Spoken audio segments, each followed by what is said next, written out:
முருகன் பற்றிய 10 அற்புதமான உண்மைகள். ஒன்று, முருகன் பரமசிவனும் பார்வதியுமான தெய்வ ஜோடிகளின் புதல்வர் மற்றும் விநாயகரின் தம்பி ஆவார்.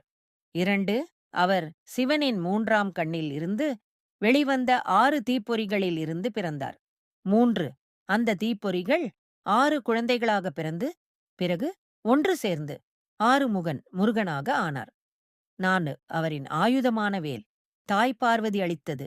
அது அறிவையும் தெய்வீக சக்தியையும் குறிக்கிறது. 5, அவரது வாகனம் மயில் அகங்காரத்தை வெல்வதை குறிக்கிறது. அருக்கு அவருக்கு 2 துணைவிகள், தேவயானை மற்றும் வள்ளி. அவை அறிவையும் அன்பையும் குறிக்கின்றன. 7, அவர் தமிழர்களின் கடவுள். அதனால் தான் அவர் தமிழ் கடவுள் முருகன் என அழைக்கப்படுகிறார்.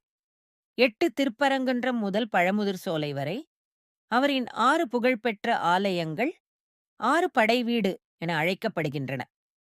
9, பழனி முருகன் தன்னை அறிந்தால் அனைத்தையும் அறியலாம் என்று போதிக்கிறார். 10, முருகன் இன்று இந்தியா மட்டுமின்றி இலங்கை, மலேசியா, சிங்கப்பூர் போன்ற நாடுகளிலும் வணங்கப்படுகிறார்.